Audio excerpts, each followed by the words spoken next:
बात बेबात पे अपनी ही बात कहता है। मेरे अंदर मेरा छोटा सा शहर रहता है। दोस्तों, मेरा नाम है नीलेश मिश्रा। कहानियां सुनाता हूं।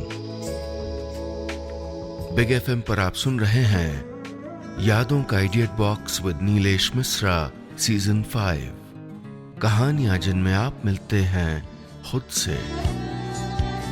दोस्तों, मैं आपको सुनाने जा रहा हूं अपनी मंडली की सदस्य रश्मि कुलश्रेष्ठ की लिखी कहानी अलविदा साहिबा। रात कभी कभी रूखी राख सी आसमान से झड़ती है, जैसे किसी स्याह चादर को कुदरत ने फटकार कर झाड़ा हो और राख बिछने लगे।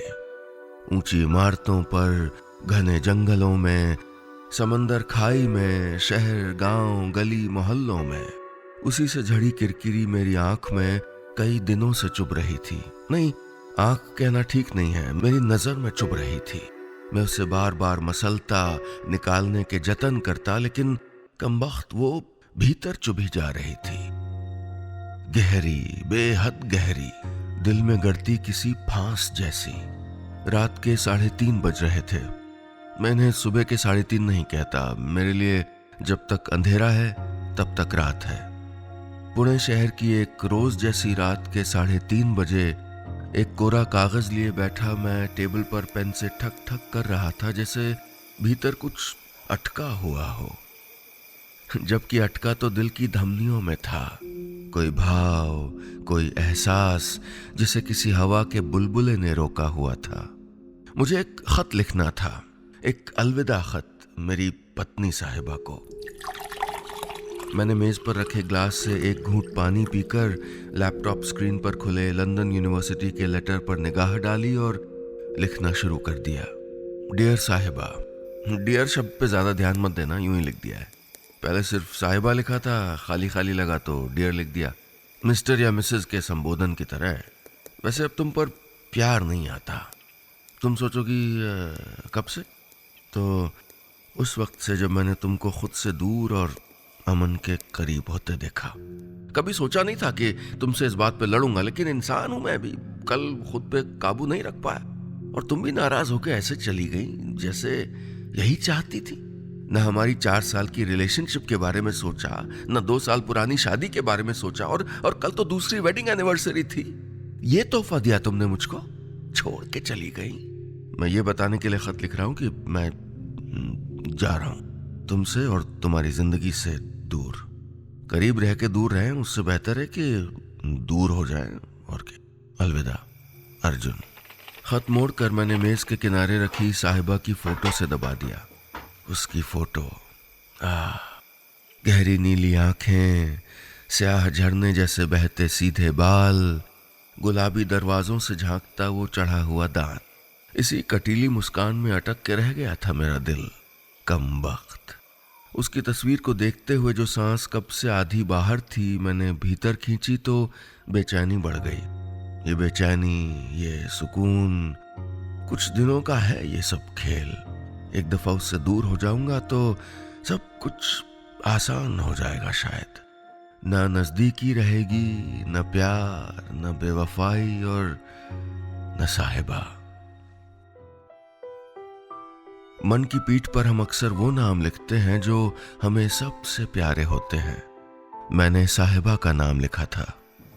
मैंने बुक रैक से किताब निकाली और बेंत की कुर्सी पर बैठ गया। साहिबा की कुर्सी पर बुकमार्क वाली जगह से पढ़ने की कोशिश की तो अक्षर धुंधलाने लगे। कुर्सी से सर टिकाकर मैंने किताब से चेहरा ढक लिया। काले अक्षरों की बूंदें याद बनकर टपकने लगीं और मुझे 7 साल पुराने मेरे शहर आगरा ले गईं, जहां मैं था, मेरा दोस्त अमन था और साहिबा थी। वो अगस्त की बारिश थी। पहली दफा दिखी थी वो मुझको, नाजुक बूंद सी। एक्सक्यूज मी, ये आर्ट्स फैकल्टी किधर पड़ेगी? बालों से पानी झटकती वो मुझसे पूछ रही थी और मैं उसकी पलकों पर अटका मोती देख रहा था। कॉरिडोर में खंबे से टिका और उसमें लुढ़कता हुआ। नहीं मालूम तो बोलिए ना कि नहीं पता। उसकी तीखी आवाज ने मुझे झंझोड़ा। उसके सीने से लगी किताबों पर नाम पढ़ते हुए मैंने कहा, फर्स्ट राइट, फिर लेफ्ट, आगे जाके सीढ़ियाँ हैं 20-25, वहीं है आर्ट्स फैकल्टी। मिस साहिबा। नाम सुनकर उसने भवें उचकाई और सर झटकते हुए थैंक यू कहकर चली गई। मैं उसे कॉरिडोर पार करते, मैदान में बिखरी बूंदों को पाँव से मसलते चलते देखता रहा। तभी किसी ने मेरे कंधे पर हाथ रखा। मैं पलटा, पीछे अमन था। उसके हाथ मेरे कंधे पर थे और निगाह दूर जाती साहिबा पर। यार कौन थी वो? शी इज़ ब्यूटिफुल, कहते हुए उसने गहरी सांस भरी। मुझे उसका ये कहना ज़रा भी अच्छा नहीं लगा। जानता था मैं उसकी फितरत। लड़कियों से दोस्ती करना, रिलेशनशिप में आना और फिर किसी दूसरे खूबसूरत चेहरे पर अटक जाना आदत थी उसकी। पापा के सीनियर का बेटा ना होता तो हम शायद सो कॉल फ्रेंड्स भी नहीं होते। उसने दोबारा पूछा तो मैंने क्लास का टाइम हो गया कहते हुए बात घुमा दी। पता नहीं क्यों मैं चाहता था कि उसका ध्यान साहिबा से हटा दूं, साहिबा को बचा लूं। इसीलिए लाख मन होने के बावजूद कभी उससे बात करने की कोशिश नहीं की। वो कैंटीन में दिखती तो मैं नज़र फेर लेता, लाइब्रेरी में टकराती तो बच निकलता, गेट पर ऑटो का इंतजार करते दिखती तो आगे बढ़ जाता। डरता था कि कहीं मैं ही अमन के लिए उस तक पहुंचने का रास्ता न बन जाऊं। मैं डरता रहा और नियति अमन के लिए राह बनाती रही। उस रोज मैं पार्किंग में अमन का इंतजार कर रहा था। पापा ने उसकी फैमिली को चाय पर बुलाया था, इसलिए हमको मेरे घर जाना था। मैं कभी कलाई में बंधी घड़ी देखता, कभी पार्किंग का गेट। इस बार गेट की तरफ देखा तो निगाहें साहिबा पर टिक गईं। वो इधर ही आ रही थी, गले में लपेटा दुपट्टा लहराते हुए। उससे 2 कदम की दूरी पर अमन भी था। थोड़ी देर बाद अमन ने कुछ कहा और वो खिलखिलाकर ऐसे हंसी जैसे अच्छे से जानती हो अमन को। उसकी बेआवाज हंसी मेरे कानों में कांच सी चुभती चली गई, तकलीफ बढ़ाती चली गई। वो शाम अजीब गुजरी। घर पर अमन मेरी निगाहों के सामने था और मुझे उसके साथ बैठी साहिबा भी दिख रही थी, वैसी ही हंसती हुई। धीरे धीरे उसकी हंसी गायब होने लगी, होंठ झुकने लगे, आंखें नम होने लगी। मैंने अपनी आंखें रगड़ी तो वो धुएं के गुबार सी गायब हो गई। उफ, ये मेरा डर था, डर के कहीं अमन उसके साथ कुछ गलत न करे, साहिबा टूट न जाए, कमजोर न पड़ जाए। हम अक्सर कमजोर दीवार के लिए एक सहारा बनाते हैं। मैंने खुद को वो सहारा बना लिया था उसके लिए। मैं अब ज्यादातर समय उन दोनों के साथ ही गुजारने लगा। वो कैंटीन में होते तो मैं जॉइन यू कहकर वहीं बैठ जाता। कभी साहिबा को उलाहने देता कि मेरा दोस्त हड़प लिया। कभी उनके साथ कोई फ्यूचर प्लान बनाकर सोच देता तो साहिबा खुश होकर थैंक यू अर्जुन कहती तो तसल्ली होती उसके चेहरे पर सुकून देखकर। उस दौर को वक्त कितना गुजरा होगा याद नहीं। याद तो था बस इतना कि अब अमन की निगाहें हटने लगी थी उससे। सुन, साहिबा तुझसे पूछे कि कल मैं तेरे साथ था तो हाँ बोल देना यार। एक रोज अमन सिर्फ यही कहने आया था मेरे पास। तू सीरियस नहीं है उसके लिए? मैंने पूछा था और उसने लापरवाही से जवाब दिया था, हम अच्छे दोस्त हैं। दोस्ती? साहिबा की नज़रों में तो प्यार देखा था मैंने। वो दोस्ती से आगे पहुंच गई थी और अमन वो साहिबा से आगे निकल गया था, किसी और हसीन चेहरे के पास। वो दिन भर गायब रहता और साहिबा उसका इंतजार करती रहती। एक रोज कॉलेज की सीढ़ियों पर मेरे साथ बैठी साहिबा अमन के इंतजार में थी। अर्जुन, ये अमन की लाइफ में कुछ प्रॉब्लम चल रही है क्या? आजकल बिजी रहता है, उसने पूछा। मैं थोड़ी देर चुप रहा, सोचने लगा कि कह दूं, मौसम बदल गया है साहिबा। अमन अपना लिबास बदल चुका है, अब तुम्हारी जगह कोई और है। लेकिन मैंने कहा, तुम अपना ध्यान पढ़ाई में लगाओ, ये दोस्ती यारी में कुछ नहीं रखा है।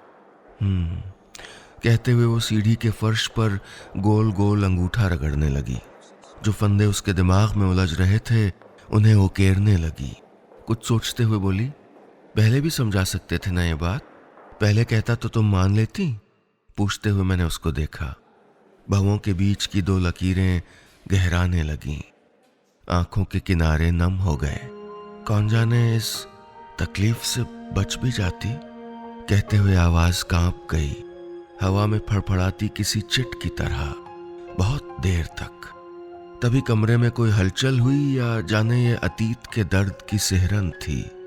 किताब मेरे चेहरे से सरक कर जमीन पर गिर गई। मैं वापस आज में था। उसी रूखी रात में। अतीत में साहिबा और वर्तमान में मैं दोनों एक तकलीफ से गुजर रहे थे, छोड़े जाने की तकलीफ से। लंबे साथ के बाद का अकेलापन सबसे ज्यादा खलता है। ये बात मुझसे बेहतर समझती थी वो। प्यार में धोखा मिले तो जिगर में कितनी गहरी चटखन पड़ती है जानती थी वो। फिर भी मेरे साथ वही किया। मैंने लैपटॉप पर वही 8 महीने पुराना मेल फिर से देखा। उस वक्त साहिबा ने कितना कहा था कि चला जाऊं लंदन, ऐसे मौके नहीं मिलते, लेकिन मैं ही नहीं गया था क्योंकि वो अकेली हो जाती। क्योंकि मेरी जिंदगी में साहिबा से ज्यादा जरूरी कुछ नहीं था, कभी भी नहीं। मैंने लैपटॉप का फ्लैप गिराया तो निगाह टकटकी लगाए मुझे देखते अतीत पर टिक गई। मेरे और साहिबा के साथ का वो दूसरा बसंत था। कैंपस के पीपल तले हम बैठे थे। वो कविता पढ़ रही थी और मैं उसकी आंखें। क्या देख रहे हो? उसने आंखें उचका कर पूछा। तुम खुश हो ना? पसंद तो हूं ना तुमको? मैंने पूछा तो वो मुस्कुरा दी। इस बात का उसने कभी कोई जवाब नहीं दिया, लेकिन हाँ, जब वो मेरी पसंद का प्याजी रंग पहनती, चूड़ियां डालती, कभी मेरी बाजू थाम लेती तो मुझे लगता कि उसने कहा होगा, हाँ तुम पसंद हो, मैं खुश हूं। मैं खुश हो लेता। मैं भूल गया था कि खुशी अकेले नहीं आती, डर परछाई बनकर चलता है। मेरी जिंदगी में परछाई था अमन, जिसको दूर करने के लिए मैंने उसी के सामने साहिबा को शादी के लिए प्रपोज किया था।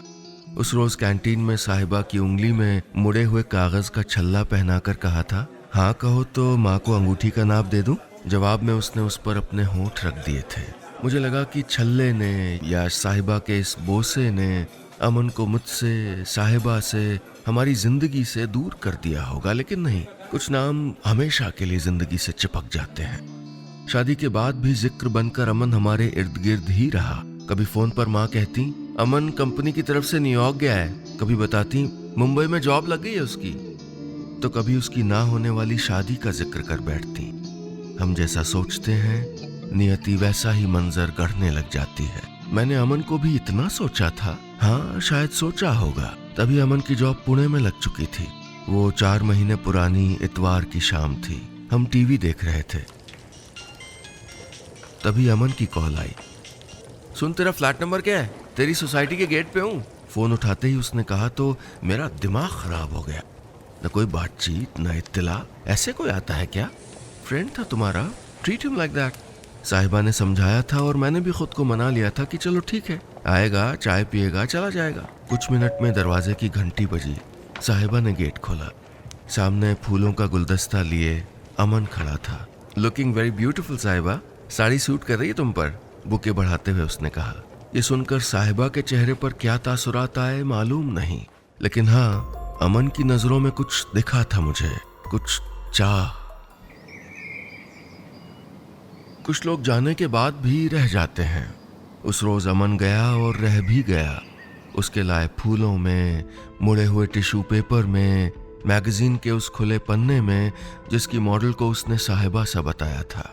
रात भर बिस्तर पर करवटें लेता मैं सोचता रहा कि उसका यूं आना क्या था।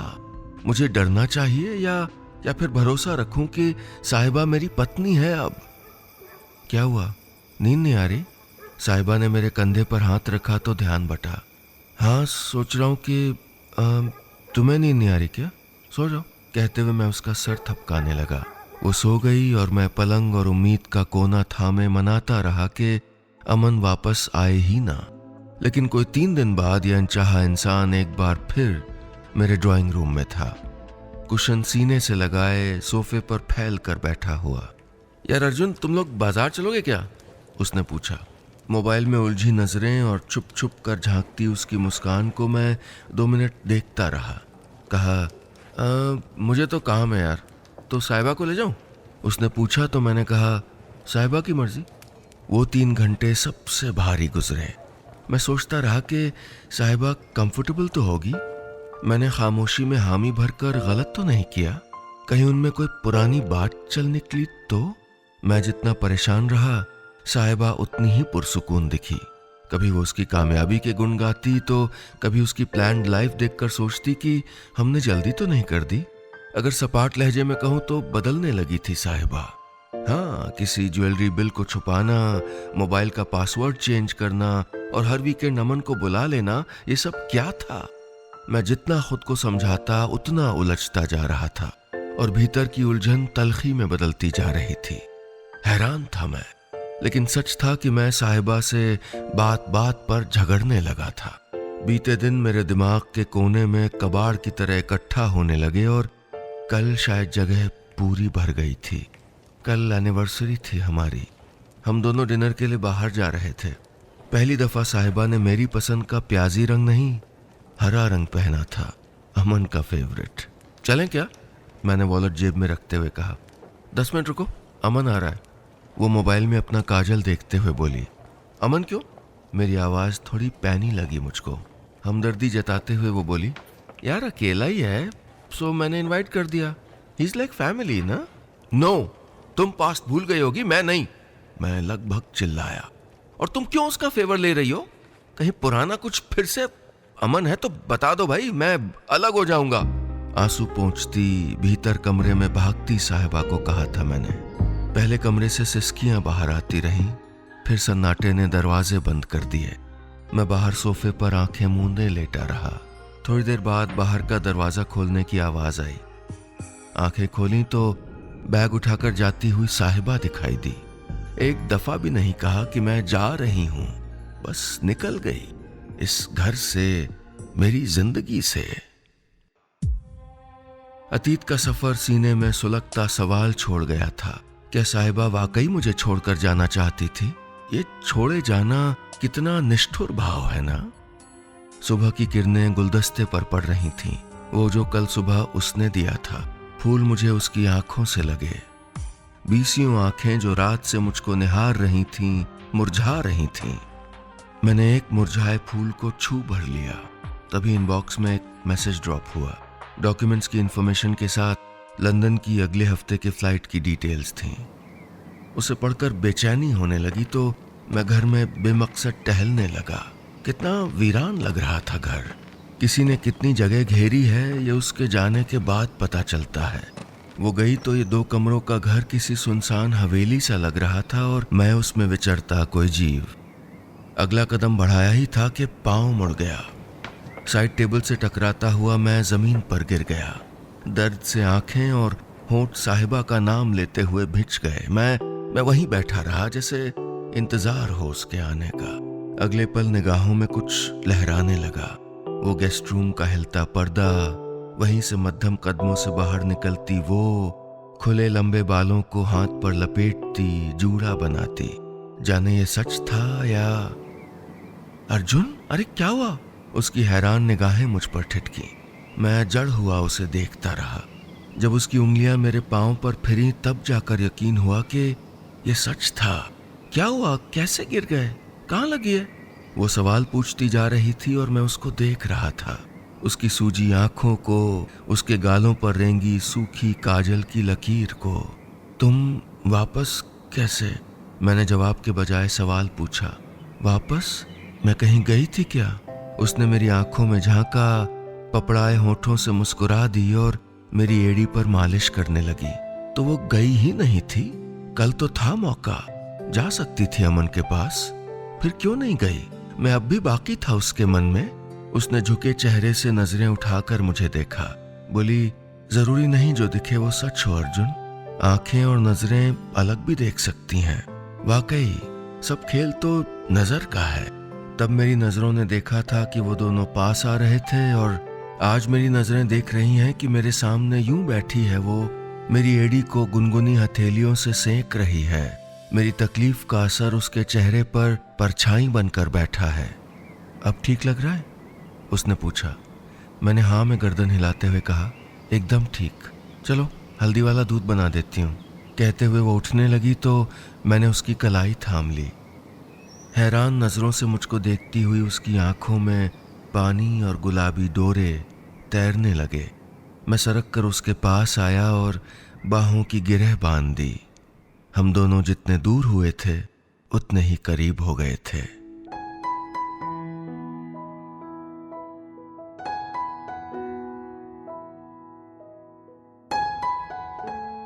बस इतनी सी थी ये कहानी।